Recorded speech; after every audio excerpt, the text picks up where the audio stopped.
En Tanzanie vivent près de la moitié des lions qui subsistent sur la Terre. On vient du monde entier pour admirer dans les parcs nationaux ce roi de la faune africaine.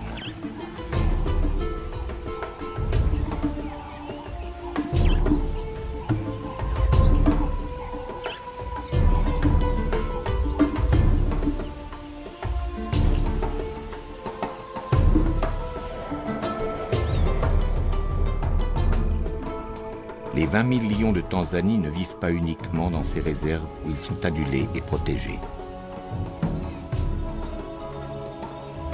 Dans le reste du pays, loin des safaris et des touristes, les lions sont détestés.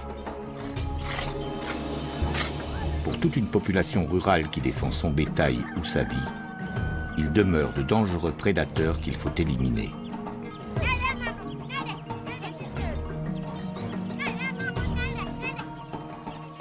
Chaque semaine, un homme meurt, victime de l'attaque d'un félin.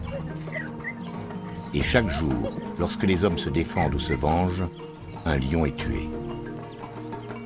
C'est ici, dans cette vaste étendue de hauts plateaux, au pied du Kilimandjaro, que le face-à-face entre les hommes et les lions est le plus tendu.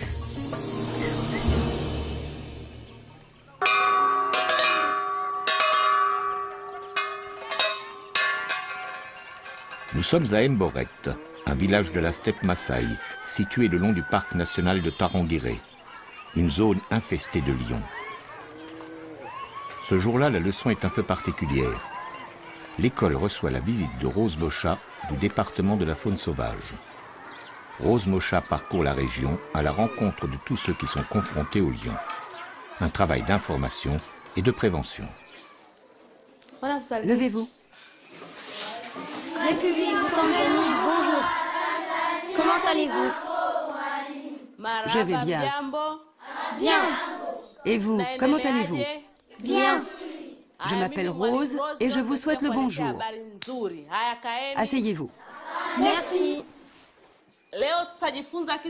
Nous allons parler du lion. Vous connaissez cet animal, le lion? Et qu'est-ce que vous savez sur lui?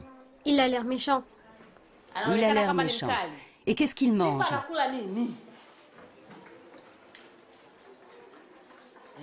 Toi, là derrière. De la viande. Il mange de la viande. De ce côté derrière? Des gazelles. Des gazelles. Là-bas? Des zèbres. Des zèbres, très bien. Vas-y, dessine-nous un lion.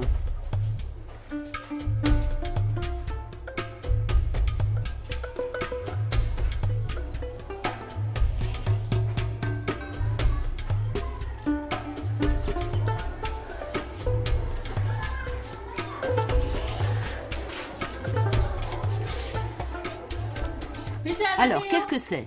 Un lion. Est-ce qu'il y a déjà eu des problèmes avec des lions par ici? Oui. Est-ce que vous avez déjà vu passer un lion? Oui. Vous l'avez vu, hein? Oui. Et est-ce qu'il a fait des dégâts, par exemple dévorer du bétail? Oui. Qu'est-ce qu'il a mangé, par exemple? Un par un, s'il vous plaît. Des vaches. Des vaches. Et quoi d'autre? Des chèvres. Concernant les lions, les petits écoliers d'Mboret en savent autant que les maîtres.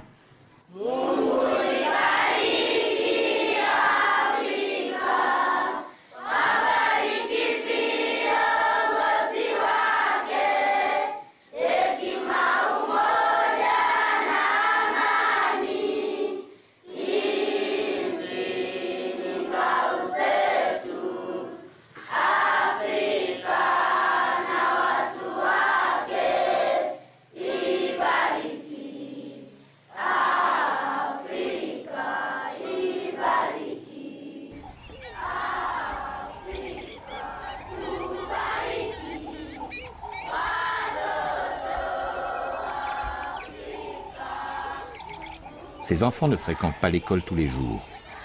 Bien souvent, leurs parents préfèrent les envoyer garder les vaches dans la brousse, selon le mode de vie des éleveurs Maasai. Le lion fait partie de leur quotidien. Le pays est pauvre, il a besoin du tourisme pour vivre. Les lions représentent un attrait majeur et leur protection, un enjeu vital. Dans les réserves, la présence humaine est strictement limitée. Mais au-delà de leurs frontières, souvent un simple trait sur la carte, de vastes étendues de brousse abritent des populations traditionnelles hostiles à la présence des fauves.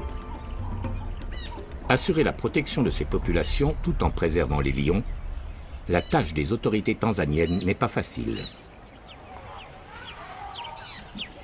Tant bien que mal, le pays tente d'organiser la cohabitation.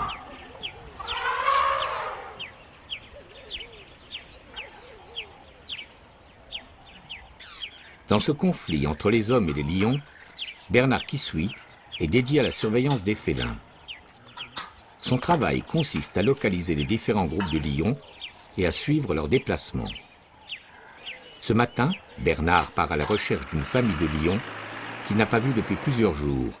Il est bien possible que les lions soient sortis des limites du parc. Je vais mettre en marche ce récepteur, là. Et on va voir si ça fonctionne.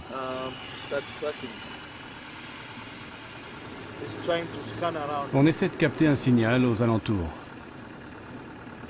Même en utilisant les colliers émetteurs dont sont dotés certains lions du groupe, Bernard n'est jamais assuré de pouvoir les retrouver. Le comportement des félins est imprévisible. D'un jour à l'autre, les lions peuvent se déplacer sur de grandes distances. Nous devons aller de l'autre côté, là où on recevait les signaux les plus forts. Ils sont probablement à gauche, plus loin au fond de la vallée.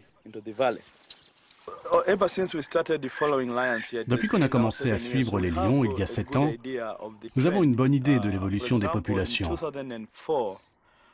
Par exemple, en 2004, lorsque nous avons commencé, notre estimation était de 200 lions.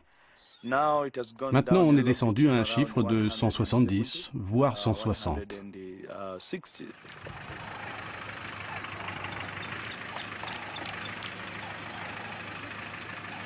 Bernard a fait ses études de biologiste aux États-Unis, mais il sait aussi décrypter les traces de la brousse, comme celle inscrite ici, dans le sable d'une rivière asséchée. Ces empreintes vont lui permettre de remonter la piste des félins. Attention, il y a des éléphants.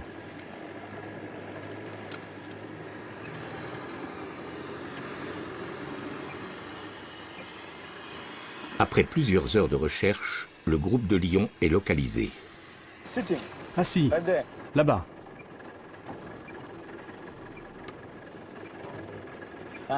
Enfin. Ils sont 4. Laissez-moi vérifier.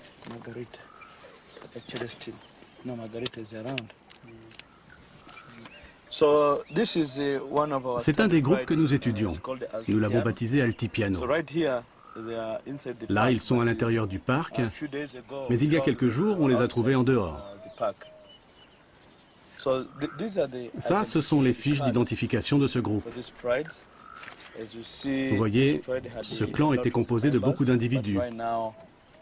Mais aujourd'hui, il n'en reste que 5.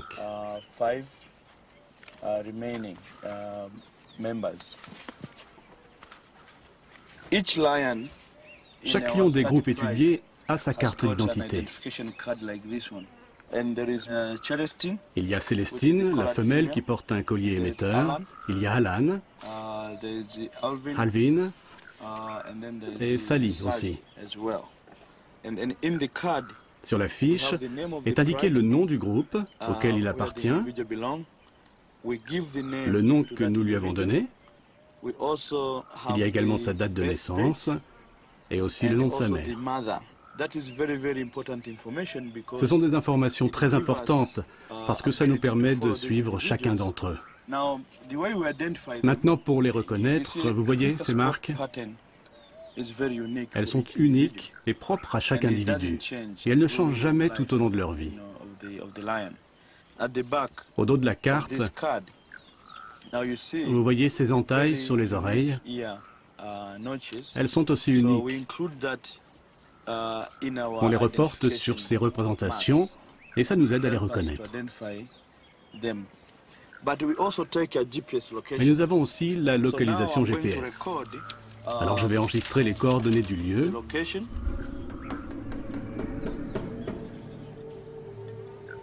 Et noter aussi l'heure.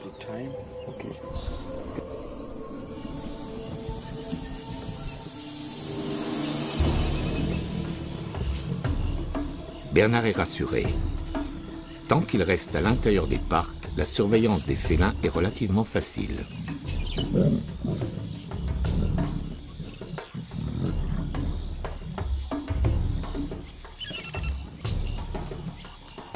Mais tous les lions ne vivent pas dans les parcs. Et ceux qui s'y trouvent n'ont que faire des limites établies par les hommes. Ils se déplacent au gré de leur chasse. Les lions obéissent d'abord aux lois dictées par la nature.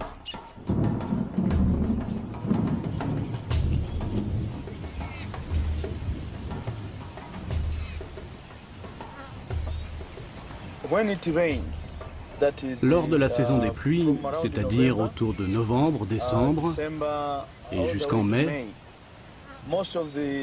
les animaux se mettent à se déplacer à l'extérieur des parcs. Les lions sont forcés de suivre cette migration parce qu'il ne reste plus rien à manger dans les parcs. Donc ils sortent et ils se retrouvent dans des régions habitées. Il y a des gens, il y a du bétail et toutes sortes d'activités humaines.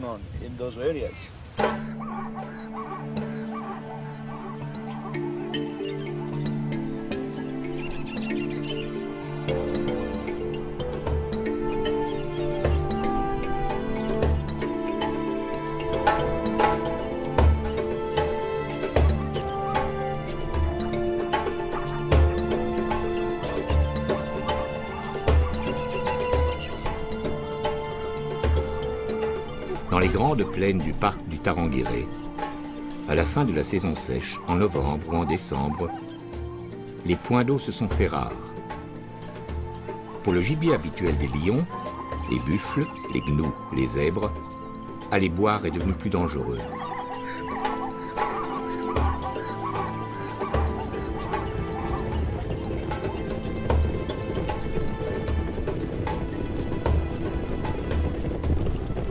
Obéissant à leur instinct, les animaux se sont rassemblés en de grands troupeaux.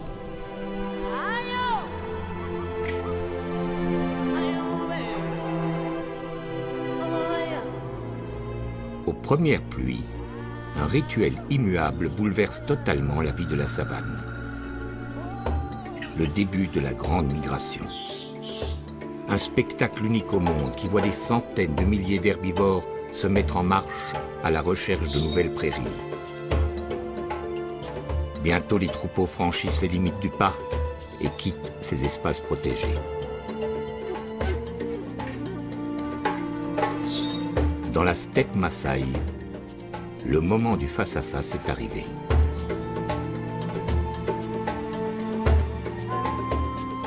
En suivant leur proie, les lions sont entrés sur le territoire des hommes.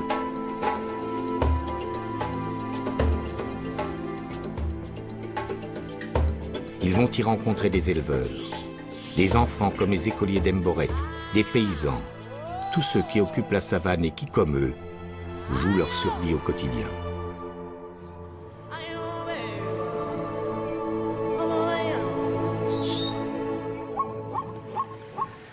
Aujourd'hui, la tournée d'inspection de Rose Mocha l'a conduit chez Isaka, un éleveur Maasai qui vit à proximité d'Emboret, à 1 heure de marche.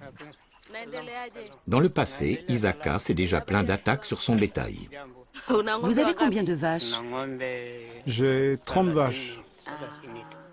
Il n'y a jamais de lions qui viennent par ici? Si, ça arrive, mais on les fait fuir. Ah, vous arrivez à les chasser. Comment faites-vous pour les faire partir? Quand on les entend rugir, soit on pousse des cris, soit on apporte des lampes et on fait de la lumière. Ah, ils s'enfuient.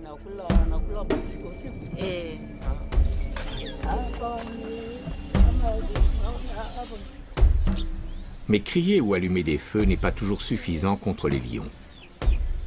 Pour se protéger du fléau, Isaka construit cette traditionnelle boma, un enclos en cercle fait de branches d'épineux empilées. Facile et rapide à construire, ces bomas jalonnent la savane. Elles correspondent au mode de vie semi-nomade d'Isaka. Il doit pouvoir se déplacer rapidement en fonction des pâturages et des ressources en eau.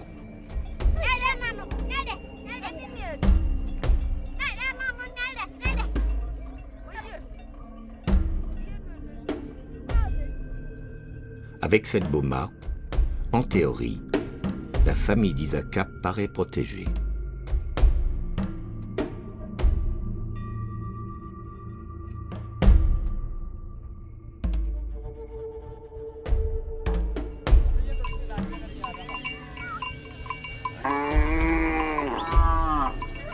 Isaka possède 30 vaches.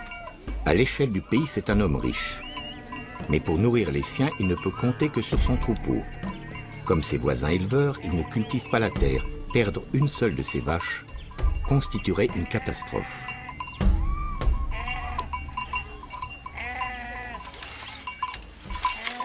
À l'approche du soir, les membres de la famille d'Isaka se hâtent d'enfermer leurs bêtes.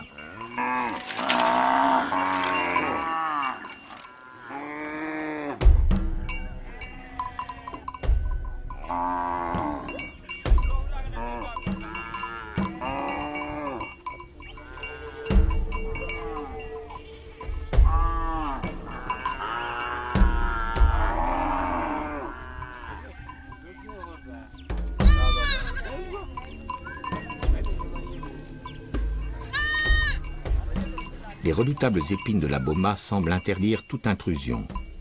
Un homme ne peut franchir l'obstacle sans se blesser cruellement. Mais une boma n'est jamais très haute. Pour un lion affamé, c'est un piètre obstacle. Isaka sait que d'un seul bond, un félin peut franchir plusieurs mètres et dans sa fuite, emporter l'une de ses vaches. Tous savent qu'à la faveur de la nuit, les prédateurs, hyènes, panthères et lions, peuvent s'approcher.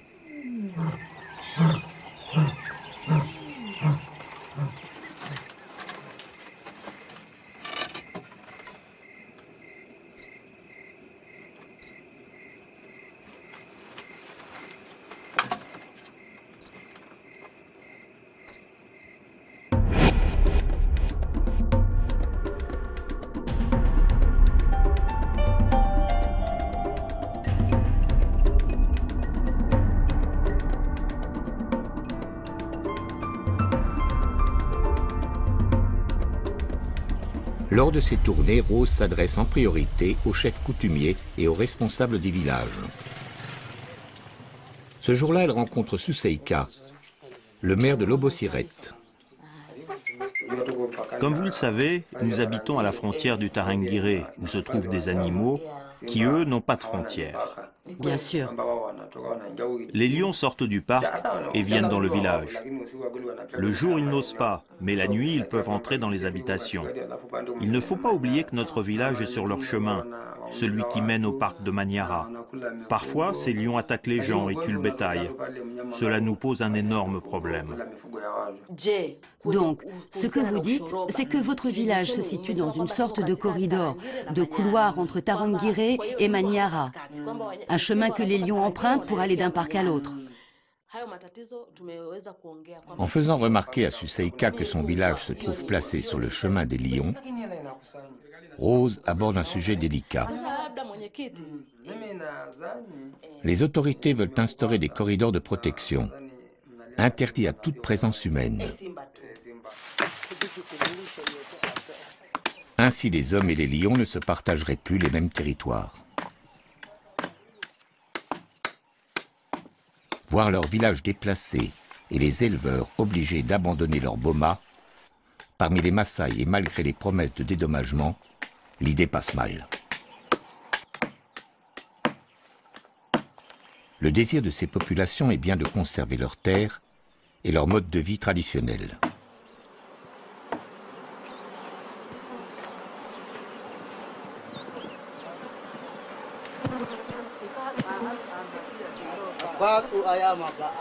Les Maasai ont grandi au milieu d'une nature abrupte, dont ils ont appris à mesurer les dangers et dont ils utilisent au mieux toutes les ressources. Ainsi, ces villageois ont repéré un essaim d'abeilles à l'intérieur de ce baobab.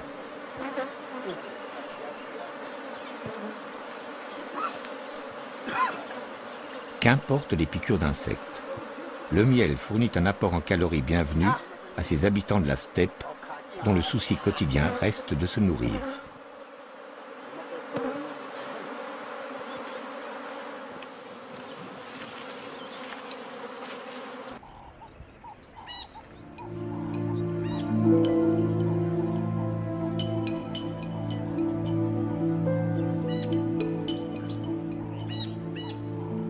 À Tarangire, tous les lions n'ont pas accompagné la grande migration.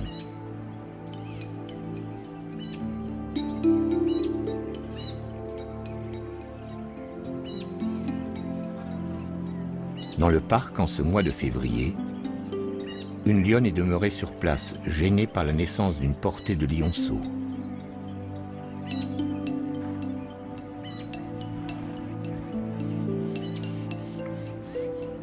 Ils ont grandi, mais ne sont pas encore devenus autonomes. Pour se nourrir, un lion adulte a besoin de près de 10 kg de viande par jour. Un groupe de lions doit ainsi tuer un grand animal comme un zèbre ou un gnou tous les 3 ou 4 jours.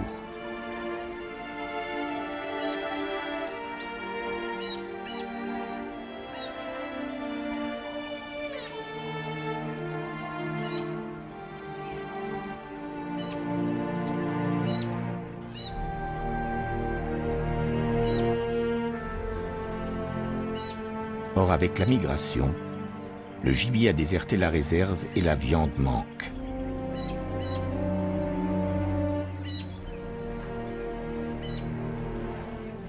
Sous-alimentés, à l'aspect famélique, les petits lions sont maintenant en danger.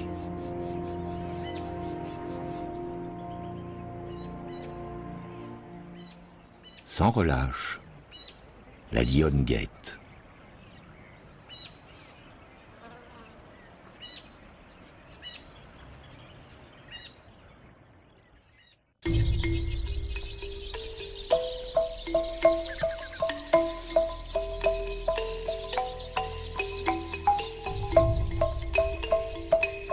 Dans sa boma non loin d'Ebboret, Isaka n'aura connu que quelques jours de répit. Peu de temps après notre visite, l'éleveur a été réveillé en pleine nuit par les aboiements de ses chiens et les meuglements de son bétail. La boma de son voisin était attaquée. 2 lions ont pénétré dans l'enclos, y ont tué 2 vaches et ont commencé à les dévorer sur place. Dans la confusion, tout le bétail paniqué s'est enfui dans la brousse. Les hommes ont alors crié et apporté des lampes pour tenter de faire fuir les fauves, en vain.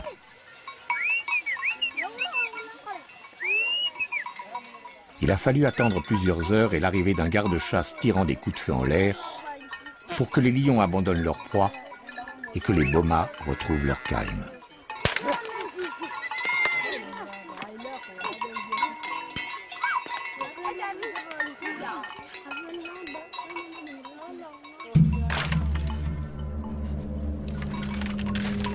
Pour le voisin d'Isaka, le bilan est lourd.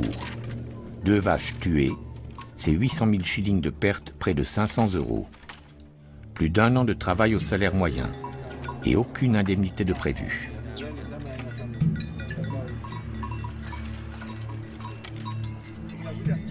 Dans la boma, l'inquiétude s'est installée. Les lions reviendront-ils? Les femmes et les enfants s'enferment dans les cases. Les hommes décident de veiller. Il y a beaucoup de problèmes avec les bêtes sauvages qui s'attaquent à nos vaches. Il faut qu'on soit prêt à les protéger. Un feu, des lances et les souvenirs de leur jeunesse alimentent leur courage. Chaque jour, il nous faut rester sur nos gardes. Parce que les lions ne préviennent pas, ils arrivent tout à coup. C'est comme ça qu'ils sont arrivés ici l'autre jour. Je vais remettre du bois dans le feu.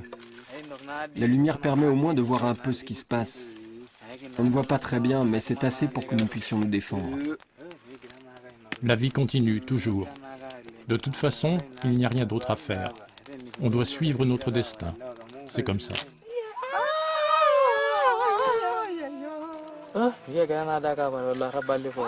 Quand on y pense, autrefois, on les tuait, les lions. Je me souviens d'un jour, on en a coincé un.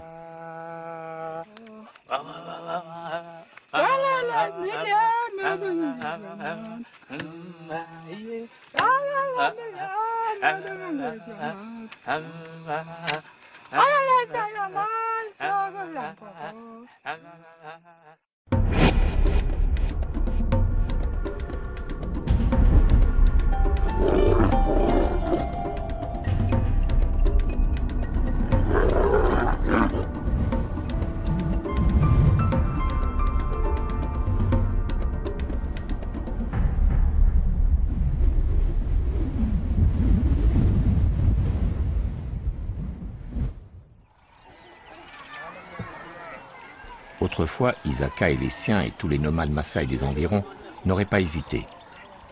Ils auraient pisté les lions pour se venger.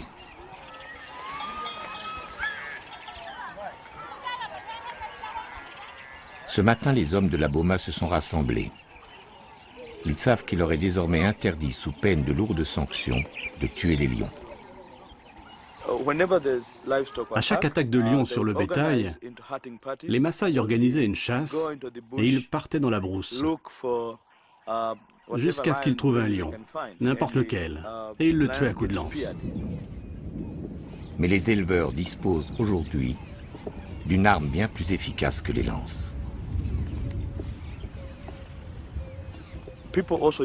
Les gens se servent de poison. Je m'en souviens une fois, dans la partie sud du Tarangire, il y a eu cette histoire. Des lions qui se trouvaient en dehors du parc ont tué une girafe. Sa carcasse a été bourrée de poison. Et plus tard, nous avons trouvé 5 cadavres de lions dans la zone où ce poison avait été utilisé.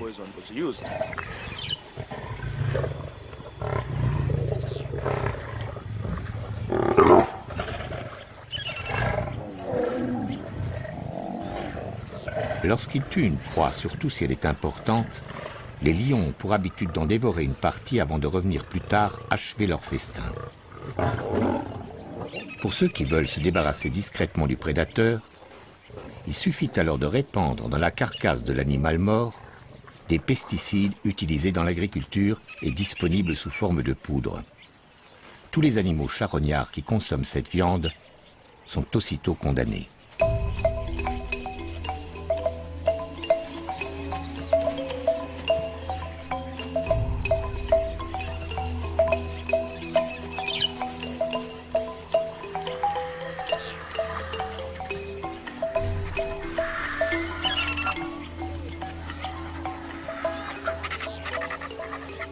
Alertés par la mort de lions, mais aussi par des hécatombes massives de vautours, de chacals et de hyènes, les autorités ont mené leur enquête. Très vite, elles ont soupçonné l'utilisation d'un pesticide interdit, car particulièrement nocif, le furadin.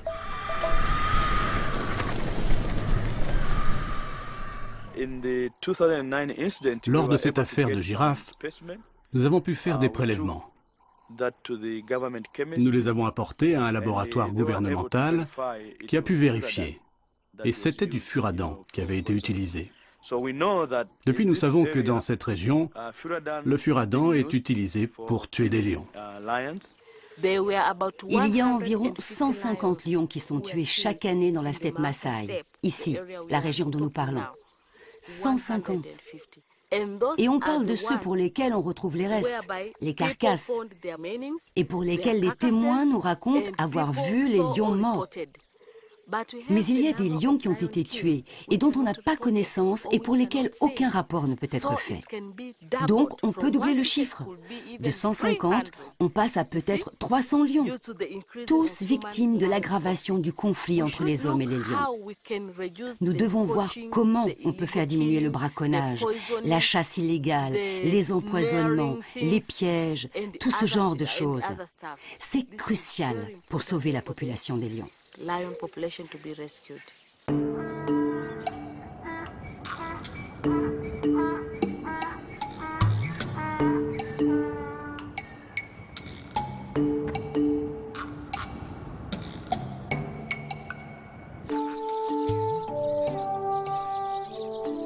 En une ou deux générations, le monde clos dans lequel vivaient ces nomades Maasai a profondément changé.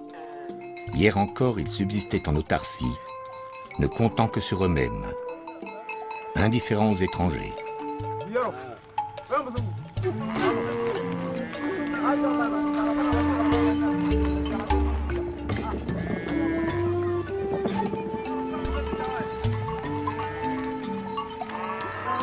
Mais la démographie a explosé. En 40 ans, la population de la Tanzanie a triplé. Il a fallu nourrir tout ce monde et alimenter des villes qui ne cessaient de s'étendre.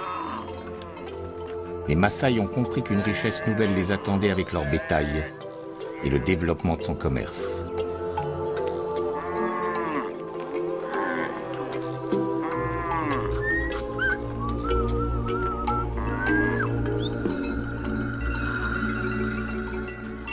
Isaka, comme tous les éleveurs de sa région, se rend maintenant régulièrement dans la grande cité du Nord, à Arusha.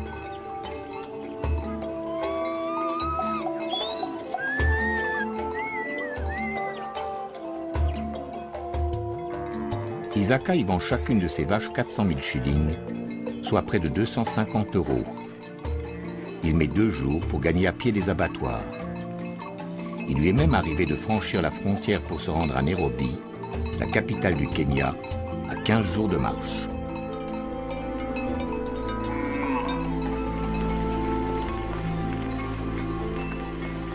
La steppe Maasai voit défiler sans cesse ses grands troupeaux de bovins. Petit à petit, le bétail domestique a envahi la savane à la recherche de nouveaux pâturages et de points d'eau.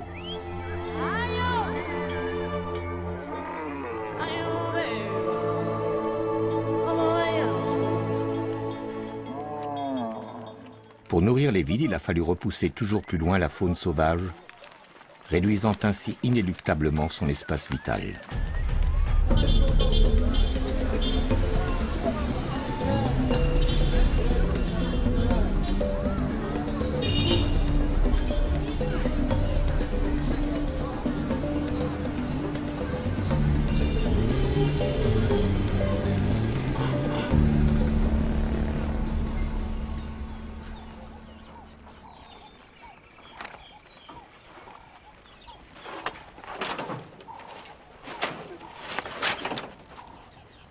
Nous sommes près de Simanjaro, un village situé au nord du parc de Tarangire, le long de l'un de ces fameux corridors empruntés par les lions. Ce jour-là, on charge dans un camion des rouleaux de grillage, un moyen de protection rudimentaire qui semble évident dans une société contemporaine, mais qui financièrement reste hors de portée des éleveurs de la steppe.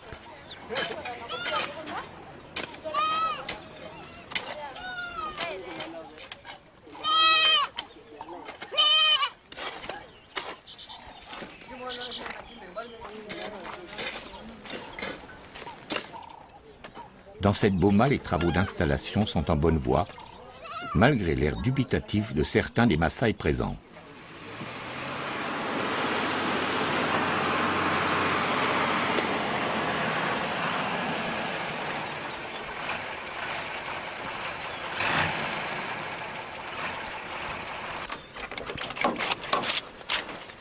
Mais lorsqu'arrive le camion, Toima, le chef du village, et tous les membres de sa famille mettent la main à la pâte. Ils ont parlé avec des voisins déjà équipés et le téléphone de la savane a parfaitement fonctionné. Une boma solide est alors érigée. Le fil de fer remplace les épines.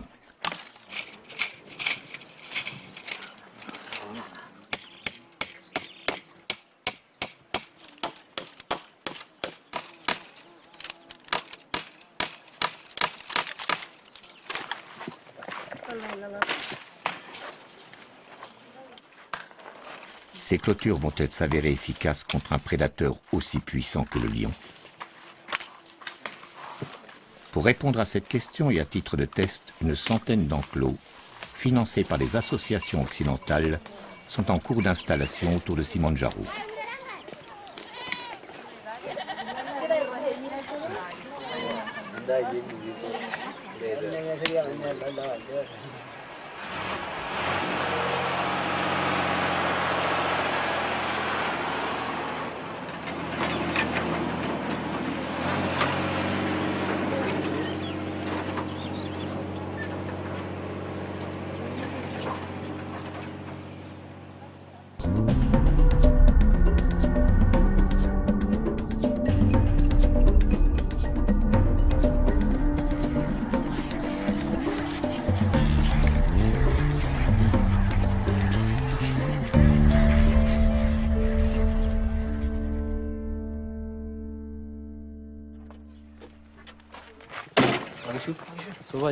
Bonjour, comment ça va? Ça va. Tout va bien.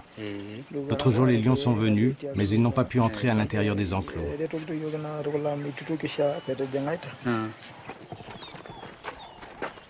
Dans les bomas déjà équipés, les autorités viennent aux nouvelles et inspectent les clôtures. Les premiers résultats semblent encourageants. Déconcertés par les fils de fer, les lions se sont éloignés. 1 millier de bomas seront bientôt grillagés. Maintenant, grâce à cette clôture, ils sont tranquilles. Les animaux sauvages n'attaquent plus le bétail. Oui, depuis tout va bien. C'est beaucoup mieux parce que nous pouvons dormir tranquilles. Et les animaux aussi.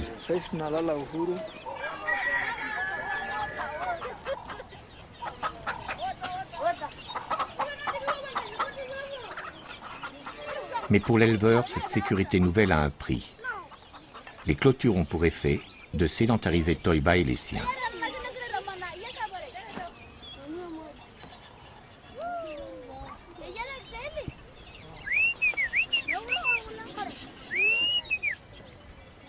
Le fil de fer va les éloigner encore un peu plus de leur passé de nomades.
Dans le parc de Tarangire, la lionne accompagnée de ses jeunes cherche toujours à se procurer de la nourriture.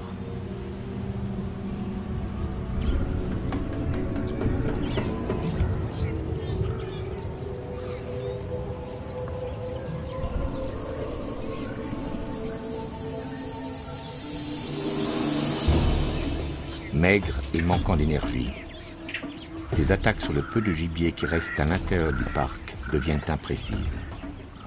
Peut-être qu'un jour, à la faveur d'une rencontre, notre lionne n'aura d'autre ressource que de s'en prendre à un gibier plus facile à tuer. Nous sommes au sud de la Tanzanie, le long de la grande rivière Rufiji, qui borde la réserve du Selous, la plus vaste d'Afrique. Des populations de paysans sont établies d'un côté de la rivière, mais les champs qu'ils cultivent, ainsi que les zones sauvages, se trouvent sur l'autre rive. Chaque matin, ils traversent la rivière pour aller travailler leurs terres, et chaque soir, les pirogues les ramènent dans leur village. Longtemps, ils se sont crus à l'abri, protégés par la largeur du cours d'eau. Pourtant, l'histoire vécue par ces paisibles villageois hante encore leur mémoire. Durant 2 ans, un mangeur d'hommes a semé la terreur dans la région, dévorant 40 personnes et en blessant des dizaines d'autres. Surnommé Oussama par la population locale, ce lion a traversé le fleuve. Il n'a pas hésité à rentrer à l'intérieur des habitations pour y saisir ses victimes. C'est l'histoire qui est arrivée à Salma. Elle ne doit sa vie qu'à son courage. Elle a affronté le fauve et a réussi à le mettre en fuite. Ce jour-là, j'avais quitté les champs pour rentrer au village. J'ai dit au revoir à mon mari. J'avais trop peur du lion. Donc, je suis rentrée. Arrivée là-bas, À un moment, j'ai dit à ma mère, « Il y a des moustiques, je les entends bourdonner. » Elle m'a répondu, « Prends du bois et allume du feu. La fumée les fera partir. » Et je lui ai dit, « J'entends du bruit. Qu'est-ce que c'est que ce bruit ?»« Maman, c'est un lion. Il vient nous attaquer. » Il s'est acharné sur la porte et a réussi à la casser. Je me suis jetée sur le côté, mais il s'est retourné vers moi. J'ai attrapé un bâton et je lui ai tapé sur la tête. Plusieurs fois. Et nous avons hurlé, « Un lion, un lion, un lion !» Alors, le lion s'est sauvé, tout le monde est arrivé. En partant, il m'a lacéré l'épaule. Il y avait beaucoup de sang. Le lendemain, on m'a emmené à l'hôpital. Salma a eu beaucoup de chance. L'épaule déchirée, elle a pu être soignée rapidement. Les blessures occasionnées par les lions sont souvent mortelles. Leurs griffes transportent de nombreuses bactéries qui provoquent des septicémies foudroyantes.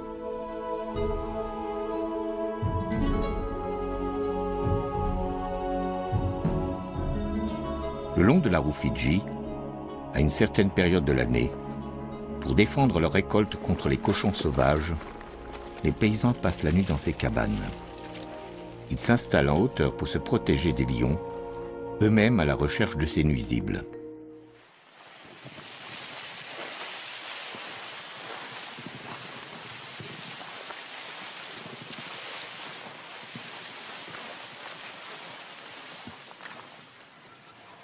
Oussama le lion ne s'intéressait pas aux sangliers. Il avait pris goût à la chair humaine.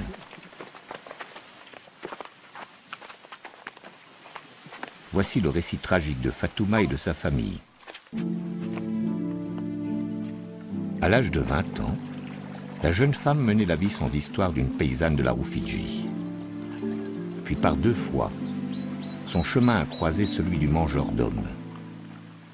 Si le destin a épargné la jeune femme, Fatouma reste marquée par les nuits d'horreur qu'elle a vécues. Aujourd'hui, elle traverse toujours la rivière pour continuer à cultiver les champs, situés du côté des espaces sauvages. Fatouma a refait sa vie et a fondé une nouvelle famille. Mais elle serre bien fort dans ses bras son dernier né. Ce jour-là, quand mon mari a voulu rentrer vers la maison, il a croisé le lion. Il a crié et des gens ont entendu ses cris. Mais à ce moment-là, ils ont pensé que c'était des cris d'ivrogne.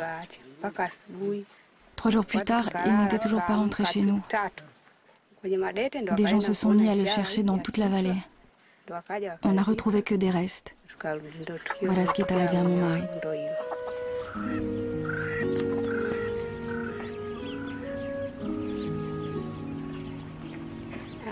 Après l'enterrement de mon mari, je suis restée là pendant les 40 jours du deuil. Et puis je suis partie chez mes parents. Le jour même de mon arrivée, vers 1h ou 2h du matin, ma mère a bougé et a fait du bruit. Et mon père s'est mis à crier. Après, je n'ai plus rien entendu. Je suis restée avec les enfants en silence jusqu'à la fin de la nuit.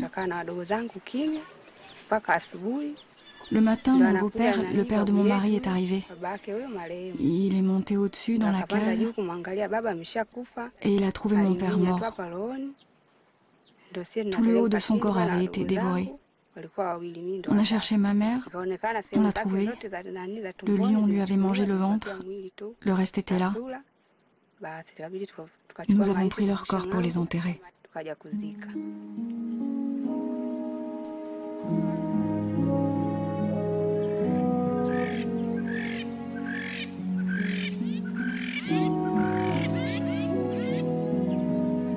Le lion a finalement été abattu, une bénédiction pour toute cette région. Je m'en souviens très bien. Quand le lion s'est jeté sur nous pour nous attaquer, nous avons pu lui tirer dessus juste avant qu'il nous atteigne. Nous étions 6 ou 7. Et là, le lion est tombé. Et tout le monde a continué à tirer sur lui. Voilà l'histoire de ce lion qui a semé la terreur dans cette région pendant 3 ou 4 ans.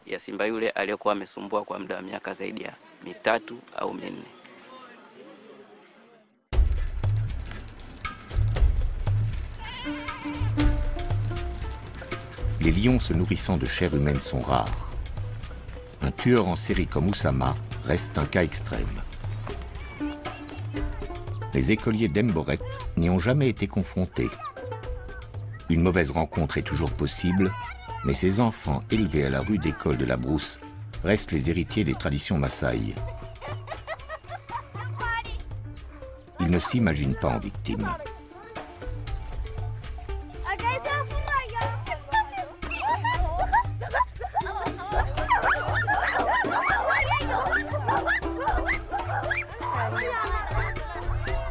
Dans la steppe Maasai, la confrontation entre les hommes et les lions semble à son paroxysme.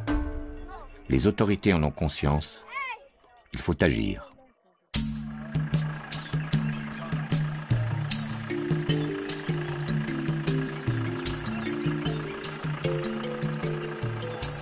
À la lisière du parc du Tarangire, les hommes attachés à la surveillance des lions ont repris la piste. Relever leurs traces, suivre leurs déplacements, mieux comprendre leur comportement, permettra peut-être de se parer de futures attaques.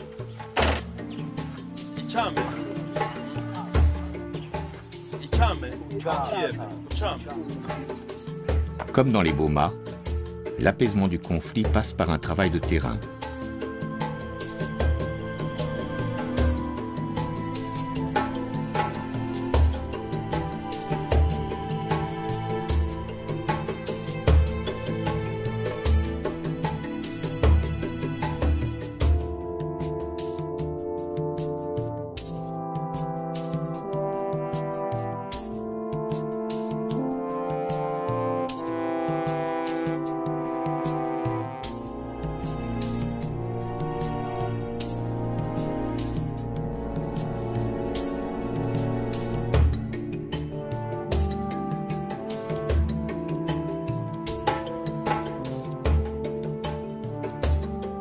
Rose, Isaka, Bernard, Fatouma, les enfants d'Emboret, tous ont une histoire particulière avec les lions. Ils vivent dans un pays où la faune sauvage représente un capital inestimable, unique au monde. Les hommes et les lions pourront-ils continuer à se partager les mêmes territoires? Certains en doutent.